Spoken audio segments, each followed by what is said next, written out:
She was arrested, cuffed, and framed. Just another criminal, they thought.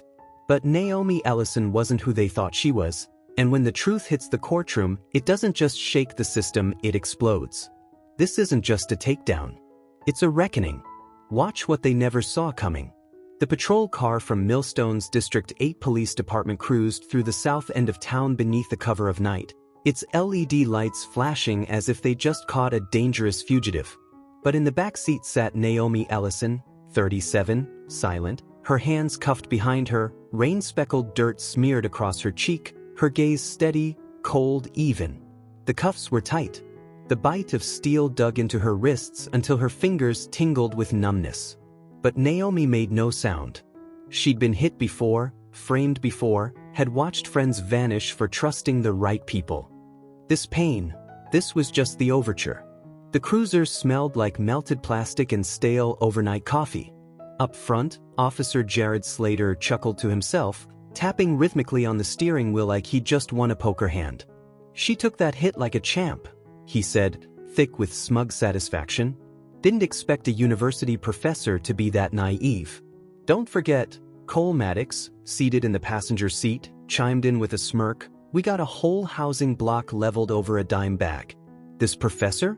She's just another headline." Naomi stayed still, eyes fixed on the window as the streetlights traced bleeding streaks across the glass like old blood.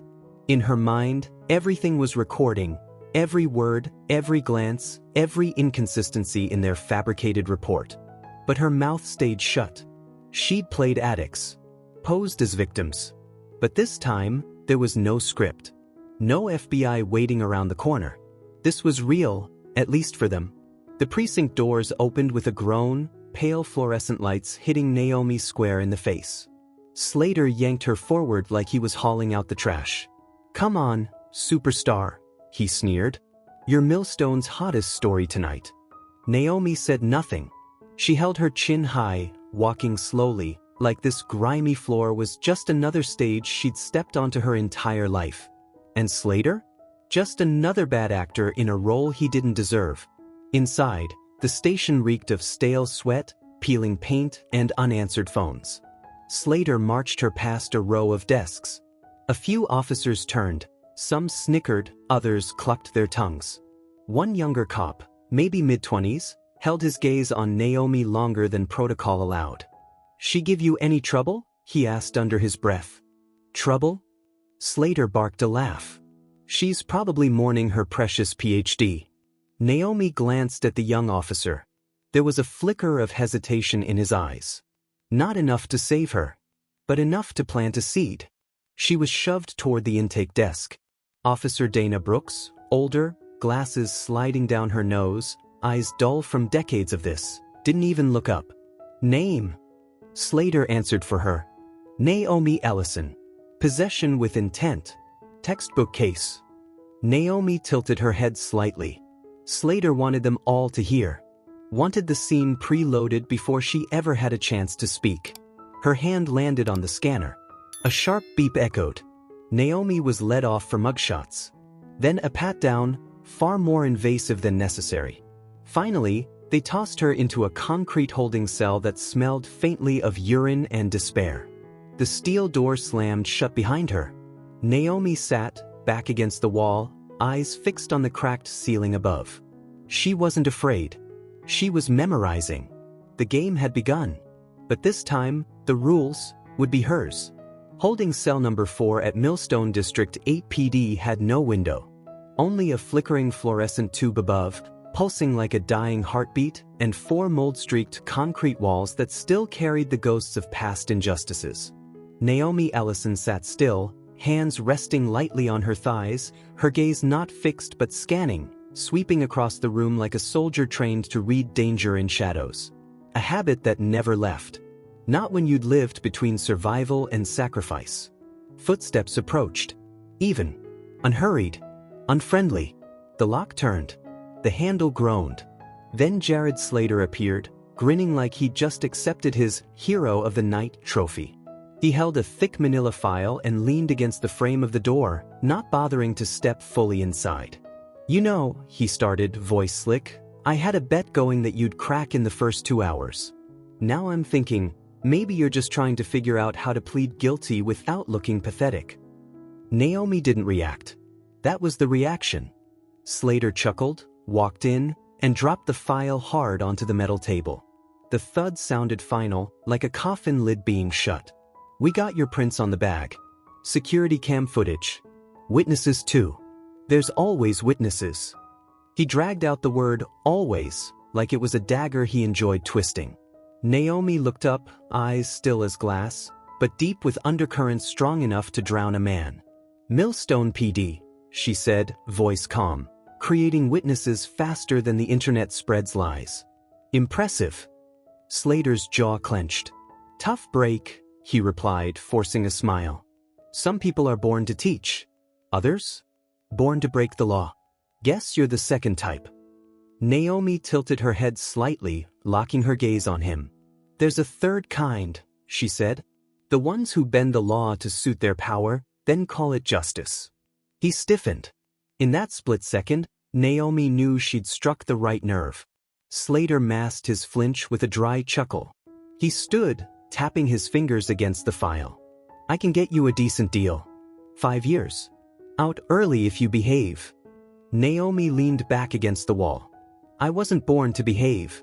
Slater stepped back, but just before pulling the door shut, he left her with one last line. "Don't make the mistake of thinking you're special. A dozen before you thought the same." The steel door slammed shut. The clang of metal on metal seemed to drop the temperature another degree. Naomi exhaled, not from exhaustion, but because he'd just confirmed something. Millstone was hiding something rotten to the core. She wasn't just being detained. She was probing to see who was really imprisoned under the polished armor of power. The wall-mounted clock in the interrogation room ticked loudly, each sound like a warning that time was running out. But Naomi didn't rush. Not when she'd already chosen to enter the game on her own terms. The door opened again, for the second time that morning. Not Slater. Not Maddox. Talia Nguyen, 29, her dark hair tied back, blazer too big for her slender frame, stepped in with a brisk walk. Her eyes were sharp, though they carried the weight of pressure. In one hand, a thick file bundle bound with a rubber band. In the other, a paper coffee cup, long since gone cold. "Ms. Naomi Ellison?" Talia began, voice professional, a touch tense. "I'm your court-appointed attorney. Talia Nguyen." Naomi gave a subtle nod, remaining seated. "Have a seat." Talia sighed lightly and sat, pulling out a few printed documents from the bundle. "They're offering a deal. 5 years for possession and intent to distribute. If you plead early, you could be out in 3. Naomi stared directly at her, unmoved, a layer of ice beneath the calm. "And I'm supposed to thank them for their generosity?" Talia hesitated. "I'm supposed to present your options. This is the lightest sentence they're willing to negotiate. If this goes to trial, you're looking at 15. And Millstone juries aren't exactly known for compassion." Naomi leaned forward, elbows on the table, head tilted, eyes piercing through the blazer like X-rays. "Have you actually read my file?" Talia hesitated. I've skimmed through it. They handed it to me early this morning and nothing in there raised red flags?" Silence. Naomi smiled, the kind of smile that made liars flinch. "I have no priors. No mental health issues. I'm a professor of criminal justice policy at Millstone University. I was arrested right after giving a lecture titled Patterns of Power Abuse in Urban Policing. And that little bag of white powder? It was found 3 steps away from me. Strange, isn't it?" Talia blinked. She was beginning to see. Naomi leaned back and folded her arms. "If I take the plea, I become a comma in someone's crime statistic. And Jared Slater and Cole Maddox get to raise a glass tonight. Tomorrow, they'll do it again, with another woman. Someone younger. Purr. With no one to speak for her." Talia bit her lip. She didn't argue. Naomi's eyes locked onto hers. "I'm not taking the deal. If you want off this case, I won't hold it against you." Talia sat still. The AC hummed gently overhead, but a cold sweat had begun to form down her back. After a long moment, she spoke, softer this time. If I stay, are you ready to actually fight this? Naomi gave the faintest smile. I was born for it. Talia drew a deep breath. She closed the folder and stood up. I'll re-examine every piece of evidence. You're right. Something's off. And I'm not going to stand on the wrong side of that. Naomi nodded, and for the first time that morning, her gaze softened, just for a breath. The battle had found an ally. But Naomi knew better than anyone, trust wasn't the weapon. Truth was. And truth had the power to dismantle systems brick by brick. By the time dusk fell, Talia Nguyen walked out of the Millstone County Courthouse, clutching Naomi's case file like it was a live explosive. The early winter wind crept down her collar, making her shiver, not from the cold, but from what she had just read. Her office was tucked away on the 5th floor of the Public Legal Services building, fluorescent lights buzzing faintly overhead, the old coffee machine in the corner wheezing like a tired lung. Talia opened her laptop. 3 hours passed in a blur of arrest reports, scene logs, evidence lists, and transcribed statements. And everything was too perfect. Which was exactly the problem. No typos. No timestamp overlaps. No edit trails. With her experience in criminal law, Talia knew the only time a case file came out flawless was when someone made damn sure the flaws were erased. And then she found it.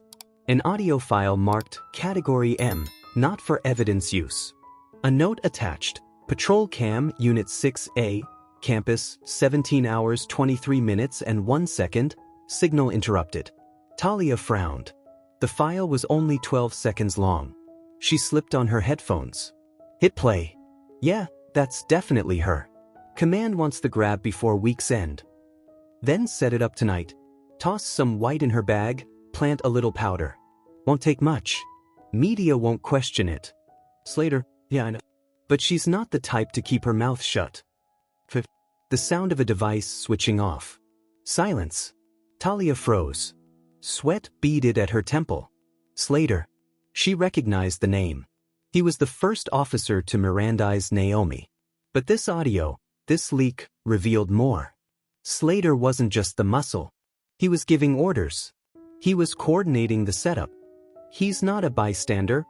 He's the architect, she whispered. Right then, a blinking tab popped onto her screen. See, 17R, restricted access. Talia hesitated. The system demanded two-step authentication. She wasn't supposed to have access. But Talia Nguyen had never been the type to back away from the truth. Nearly an hour of digging, cross-referencing credentials, and using a few tricks she'd picked up in law school, and she was in. The file loaded, and the first line knocked the air from her lungs. Ellison, Naomi D. Federal Bureau of Investigation, Case Handler ID, 4271X/operative status, active, clearance level 4. Talia gasped. Right beneath it, a photo of Naomi, not in an inmate jumpsuit, but in a tailored black blazer with an FBI badge clipped to her belt. The caption, Supervisor, Division of Internal Corruption, FBI Field Office East. Talia sat back, one hand covering her mouth, the other clenched around her mouse. She wasn't wrongfully arrested. She was targeted. Because she's a real threat to all of them. The next morning, Talia arrived at the detention center and requested a private meeting with Naomi. Naomi walked in, one hand resting gently on the cold steel table. Her eyes were tired, but every inch of her posture bristled with alertness, like every muscle in her body was listening. You found it, didn't you? She asked, already knowing the answer. Talia nodded, her voice catching in her throat. Why didn't you tell me from the start? I could have helped you more. Naomi cut her off, not angry, just cold. If I had told you earlier, would you have believed me? Talia fell silent. Naomi leaned in, her voice dropping just above a whisper, each word slicing clean. The most dangerous person in a system like this isn't the one with the gun. It's the one who convinces everyone else to look the wrong way. Talia nodded slowly, her breath uneven. Did you find anything else? Naomi asked after a beat. Talia opened her laptop, eyes still locked on Naomi. This isn't in any official file, she said quietly. She played the 12-second audio clip. The room fell utterly still, thick with tension as the recording played. When the final click faded into silence, Naomi closed her eyes for a single breath, then opened them again. Gone was any hint of doubt. What remained was pure calculation. "Slater," she said flatly. "He's not just a cop. He's the one giving the orders." Talia nodded slightly. "But then, why is Maddox listed as the primary officer on record? Slater's only mentioned as backup during the arrest." Naomi leaned back, her voice lower now, grimmer. "Because Slater used to be federal. Internal Affairs, Eastern Division. He was removed after assaulting a civilian, but no one dared prosecute. After that, he vanished. I've heard his name before, whispers in unrelated cases. But I never imagined he'd reappear as some small-town cop in Millstone." Talia swallowed hard. "You think he knows who you are?" Naomi shook her head, her eyes dark and unreadable. "I think he suspects, or at least sensed something off. And that recording confirms it. I wasn't a random target. I was a threat." Talia echoed the words back, her own understanding crystallizing in real time. "And Maddox, he's just the shield. The decoy." Naomi nodded slowly. "But even the strongest shield cracks. And now, we know where to dig." Talia clenched her fists. "I'm filing a motion for evidence tampering. And I want a full extraction of the surveillance data from that night, including the signal blackout." Naomi nodded again, then asked unexpectedly, "Are you afraid?" Talia hesitated, then answered honestly, "Yes. But I think I'm more afraid of staying silent and calling that living." For the first time since her arrest, Naomi smiled, genuinely. Talia had stepped in deeper than she ever expected. But for the first time, she didn't feel like she was practicing law. She was chasing justice. Outside, the Millstone sun still rose. But inside the system, one light bulb had just cracked. Millstone County Courthouse. 8:42 a.m. The air in the main hall was thick, like an invisible wall pressed down on every breath. Each footstep echoed off the marble floor, a reminder this wasn't a house of justice. It was a place where fates were decided. Naomi Ellison emerged from holding, wrists shackled, ankles chained, 2 officers at her sides. She wore the pale orange jumpsuit the system reserved for people it assumed would soon be guilty. But her gaze didn't drop. She held her head high. A ripple passed through the gallery, reporters, townspeople, and those who came just to watch the show. Naomi didn't look at them. She walked forward steadily, breathing deep, as if entering a university lecture hall, not a courtroom warped by bias. Up in the gallery, Talia Nguyen was already seated. Her blazer pressed crisp, hair pinned tight, eyes sharper than at any trial she'd ever worked. Before her sat a black leather case, containing something only the two of them knew, the real weapon in this war. Judge Nora Langston entered, rapped her gavel 3 times. "Court is in session." The jury was called. Just as Naomi had predicted, 12 faces. 9 white, 2 Latino, 1 black. No one under 35. No one like her. But Naomi remained calm, because she knew truth wasn't determined by the jury. Truth forced the jury to see. At the prosecution table stood Assistant DeJonathan Rourke, blonde hair, charcoal suit, smile sharpened by politics. "Your Honor," he began, voice crisp and practiced, "today the state brings forth the case against Naomi Ellison, a Millstone citizen, charged with possession and intent to distribute a Schedule I narcotic." His voice rang clear, confident, precise. Every word another brick in the wall of assumption he was building around her. Present at the scene. Fingerprints on the evidence. Undeniable proof. Naomi listened to every word without flinching. But inside, she was counting the rhythm. Talia was too, jotting notes at lightning speed, marking every phrase that could be twisted, every sentence that sounded just a little too perfect. Then it was Talia's turn. "Your Honor," she began, voice steady, "I will not deny that my client was present at the scene.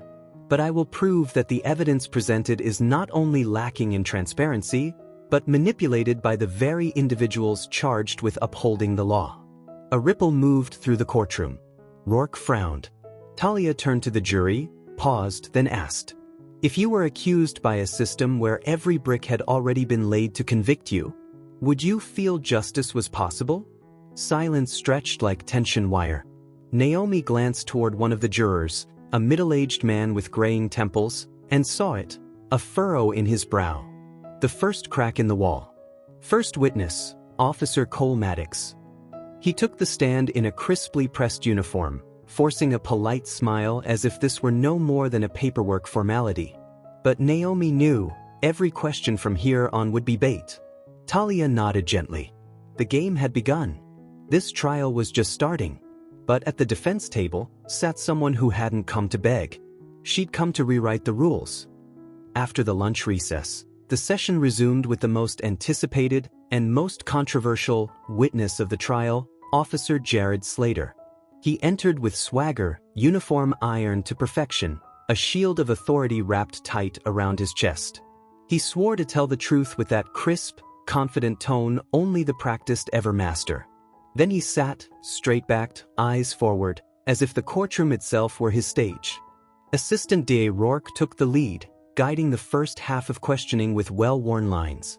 The scene, the narcotics, fingerprints, the defendant's demeanor. Slater responded like a man reading from a playbook, each word polished, every glance measured. Naomi sat still at the defense table, never breaking eye contact. She watched not the man, but the cracks beneath the mask. Rourke, Officer Slater, do you have any doubts about Naomi Ellison's direct connection to the narcotics recovered? Slater, none. I believe the evidence is clear and undeniable. Rourke, no further questions. Talia rose and approached the stand, her steps calm, deliberate. She looked at Slater as if addressing a talking skyscraper, towering, polished, and full of secrets. Officer Slater, she began, you said the evidence is irrefutable. So can you confirm that the narcotics were sealed properly, without any tampering from the time of collection to storage? Yes, Slater replied, without hesitation. Talia nodded once. And the dashcam on your patrol vehicle, according to the incident report, lost signal exactly at 17:23, 30 seconds before you approached the defendant. Is that correct? Slater blinked. The camera sometimes malfunctions. We don't have full control over. I didn't ask for a reason. Just the timestamp. Yes, that's correct. Talia turned slightly toward the jury. So, the only evidence that the defendant was near the narcotics are the testimonies of 2 officers and fingerprints allegedly found on the bag. Now, when the fingerprints were analyzed, did you personally confirm how many distinct prints were found? Slater's jaw tightened. I don't remember the exact number. I do, Talia said, holding up a printed report from the lab. There were 4 distinct sets. 2 were never matched. And 1 matched an internal police department employee previously suspended for evidence tampering. A wave of murmurs rippled through the courtroom. Rourke shot to his feet. Objection. That evidence hasn't been verified. Talia turned calmly. This is a certified report issued by the State Forensic Lab. Signature and verification code, bottom right corner. Judge Langston peered down, eyes narrowing. Sustained. Proceed. Then, something no one expected. Naomi stood.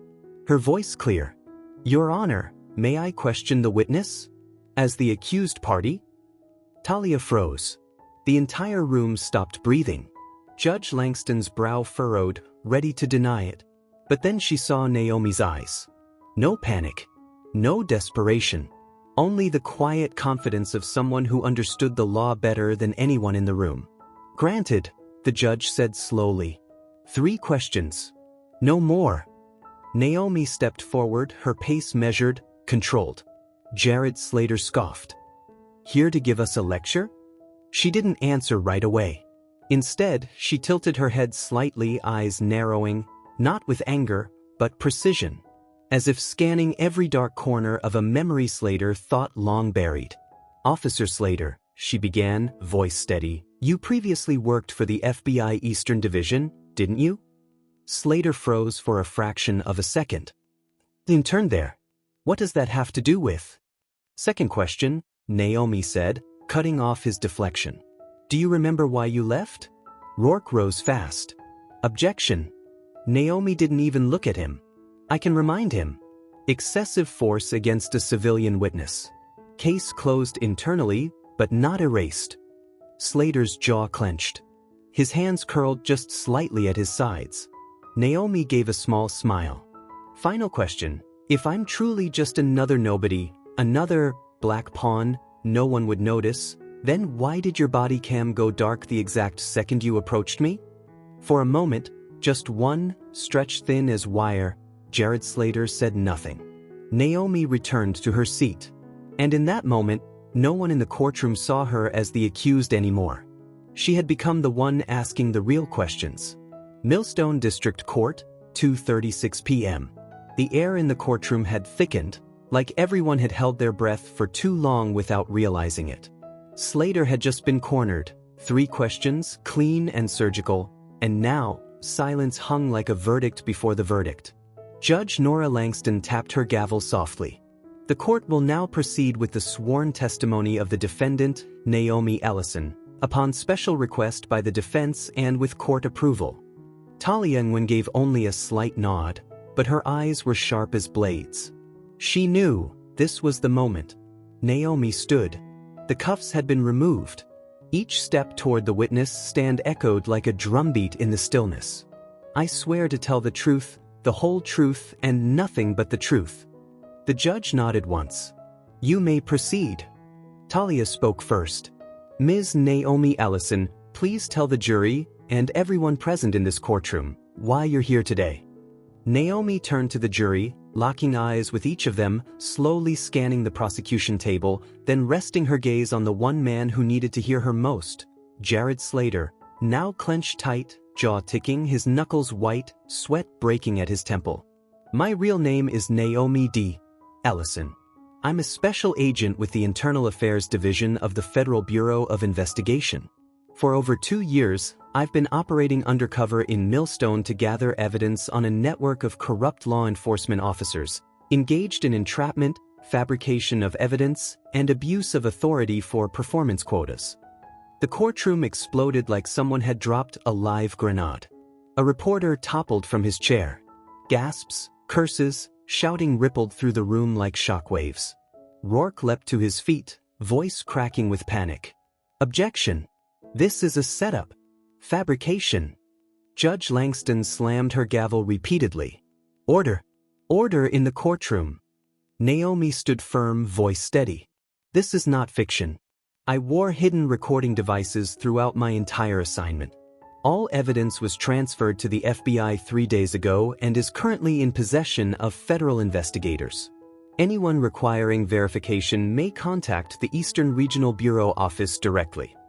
Talia stepped forward and placed a sealed binder on the stand, thick, stamped in red. Exhibit 47, classified FBI file on the criminal activities of Officer Jared Slater and associated personnel. Slater shot to his feet. This is a lie. You can't do this. Would you like me to play the recording of you ordering drugs to be planted, Officer Slater? Naomi cut in coldly. Slater froze. Rourke looked like he'd swallowed glass. Judge Langston leaned toward the court clerk. I hereby order the immediate dismissal of all charges against the defendant, Naomi Ellison. Furthermore, this case will be referred to federal authorities for an independent criminal investigation. Naomi stepped down from the witness stand. The people who had once looked at her like a criminal now couldn't take their eyes off her, not because she demanded their belief, but because the truth had stood up for itself. 9:12 a.m., the next morning, Millstone County Courthouse. The courthouse was packed. Journalists clogged the hallways, cameras flashing, mics raised like weapons of revelation. Names that had once been whispered now blared from headlines. Jared Slater, Cole Maddox, Naomi Ellison. Inside the courtroom, Talia Nguyen stood by the witness stand, her hand resting on a freshly unsealed FBI dossier. Spread before her were dozens of printed documents, sworn statements, audio transcripts, surveillance maps, hidden camera photos, and forensic analyses on falsified evidence. She began. Yesterday, you heard Naomi Ellison speak her truth. Today, we're not here just to clear her name. We're here to kick open a door that's been locked for years, a door hiding the shattered lives buried in the name of performance metrics. She held up a file nearly 2 inches thick. This is the result of a 27-month FBI investigation tracking systemic misconduct within the Millstone Police Department. The evidence shows that Jared Slater and Cole Maddox were central figures in an organized scheme to frame civilians, fabricate crime scenes, and harvest arrests for internal reward. Naomi rose and stepped into the center of the room. I wasn't the first person they tried to trap. I was just the first with a chance to turn the board over. On screen behind her, a clipped audio recording began to play. Slater's voice filled the courtroom, clear and arrogant. That girl? She's got the right profile to be the victim. As long as the reports go in on time, who's gonna care? A silence fell so heavy it felt like the building itself held its breath. Judge Langston turned to the prosecution. The court orders the immediate suspension of officers Jared Slater and Cole Maddox, and the opening of a formal criminal investigation. Every case they've touched in the last 6 years will be re-examined.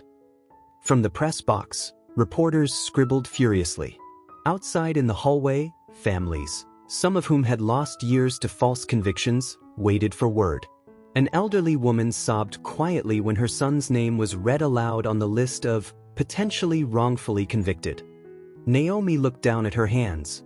These were the same hands that had clawed at restraints in the interrogation room, now calmly resting on the edge of a file folder. We aren't just guilty when we commit a crime. We're more guilty when we know the truth and stay silent. Because the lesson wasn't just in who got exposed.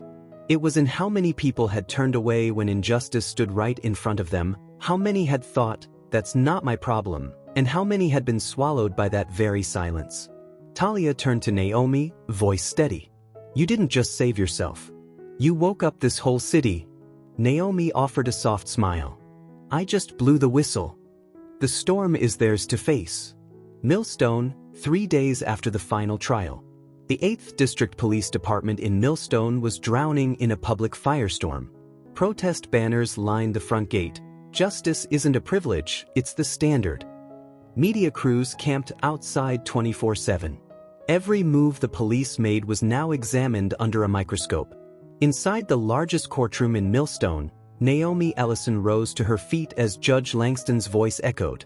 After reviewing all evidence, testimonies, and findings submitted by the FBI, this court finds Naomi Ellison not guilty. A quiet exhale escaped Talia Nguyen.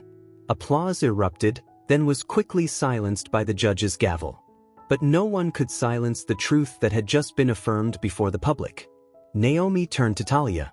No words of thanks were exchanged, only a steady, silent look between two women who had walked through darkness and never bowed their heads. On the opposite side of the courtroom, 2 federal agents approached the witness box. Officer Jared Slater. Officer Cole Maddox. You are under arrest for civil entrapment, evidence tampering, and abuse of public authority. The click of handcuffs locking around Slater's wrists sounded like the final bell toll for a rotten era. He started to protest, but Naomi's eyes froze him in place, not angry, not vengeful. Just the silence of closure. Get up. Not because you deserve to, but because justice doesn't kneel. Maddox didn't resist. He bowed his head, allowing his hands to be drawn behind him. As he passed Naomi, he muttered under his breath, almost to himself. I thought you were prey. Naomi replied without looking at him. I let you think that. The headlines the next morning read, FBI exposes widespread evidence tampering ring in Millstone PD. Naomi Ellison, the woman they tried to silence, now the one they must answer to. No revenge needed. Truth was enough to burn every mask down. 1 week later, an unmarked envelope was delivered to the 8th District Police Department in Millstone. No return address. Inside was a single sheet of paper, handwritten in black ink. If anyone here plans to do what Slater once did, I'll be back. N. No signature. But everyone knew who it came from. Naomi Ellison didn't appear on TV. She didn't post on social media. She didn't need to speak, because they had already condemned themselves. And she was merely the mirror that forced them to look. Millstone began to change. Not because someone ordered it, but because, for the first time, they realized silence has a cost, and lies, no matter how many uniforms they hide behind, will eventually set themselves on fire in the light.